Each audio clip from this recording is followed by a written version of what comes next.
welcome back to another video, and today is the last day that we are talking about Tropical Storm Elsa, as I do want to talk about the storm's impacts on the Northeast, since I kind of glossed over it yesterday. So if you like this video, make sure to like, comment, subscribe, and hit the bell. Now let's get right on into it. So we are looking at the storm from three different model perspectives: the NAM 3km model, the HRRR model, and the FB3 high resolution model. So let's start off here with the NAM 3km model. This is the current picture at 5 a.m. on July 9th.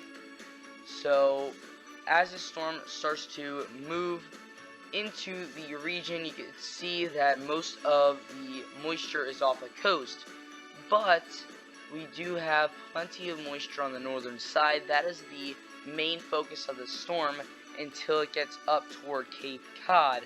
Then you get this the eastern side of the storm starts to move in too. So the northern side absolutely hammers parts of New Jersey, New York City, and Long Island, and it starts to move up toward eastern Connecticut, all of Rhode Island, and into Massachusetts. Then the low pressure is right in eastern Suffolk County of Long Island, so you get a lot of Atlantic onflow into Cape Cod. Now, if there is any sort of tornado chance for today during this storm, that's it. It's when all of this rain comes off of the Atlantic, gets some friction with the land in Cape Cod, even in southeastern Rhode Island, and that could cause some rotation. But after that, parts of down east Maine get hammered by that northern side, but at that point everything is post-tropical. So what is the overall totals in terms of precipitation here, which this is one of the major risks? That shows that most of the 2-inch amounts is in areas of New Jersey, all of Long Island, eastern Connecticut, all of Rhode Island, eastern Massachusetts, and down east Maine. So let's move on. HRRR model. This is 5 a.m. on July 9th. This is only going to go 18 hours.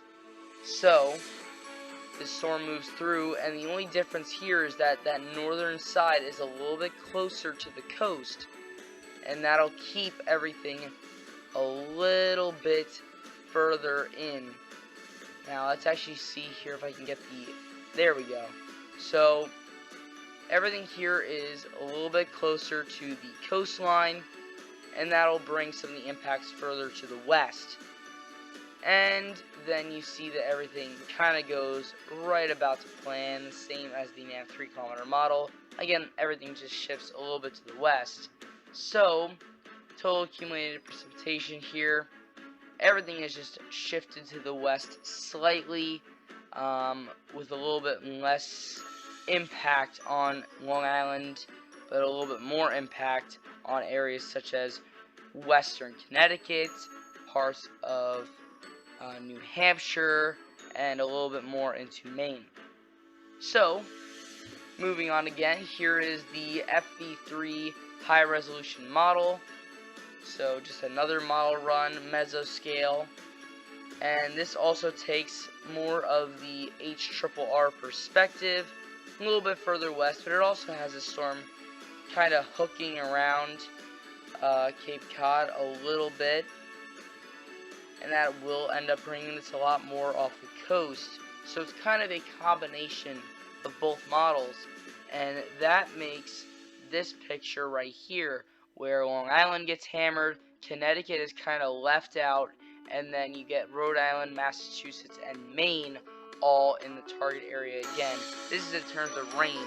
Now, just another side note here, all of these areas have been slammed by torrential rainfall for the entire past week. So any rainfall on top of the already saturated ground is not good. Plus you get the winds. Definitely be on the lookout for down or uprooted trees, down power lines, and flooded roads in all the areas from right now, I would say, from northern New Jersey, southeast Pennsylvania, all of Connecticut, all of Massachusetts, all of Rhode Island, maybe the most southeastern parts of Vermont, eastern New Hampshire, and southeast Maine. Be on the lookout for uprooted trees, down power lines, flooded roads, but I think that this is probably the most you're going to see from the system. I don't think that we're going to be seeing widespread tornadoes, maybe one or two in southeast Rhode Island or Cape Cod, maybe one in Nova Scotia, but I doubt it. Then in terms of storm surge, not really. I don't think that there's going to be anything major there. There is a time period in all these storms where water will be flowing straight into the sound, but that will be brief. And then you have time periods where water will be flowing right into Cape Cod, right in the bay there. But again, that'll also be brief. This storm is moving quickly enough where that type of flooding won't be sustained long enough to make a huge impact. So I think that those are minor threats. Of course, they can still happen, and it would be devastating if it does, but I believe that they will be brief as the storm moves off. Again, this storm is moving very quick. It's going to start off at about 20 miles an hour, and eventually, once it gets up to Maine, could be close to 25-30 miles an hour as it moves through. So, quick storm, but it still poses an impact here. So, what do you think is going to happen? Comments in the comment section down below. That's all I have for today. Thank you guys for watching. I'll see you guys next time.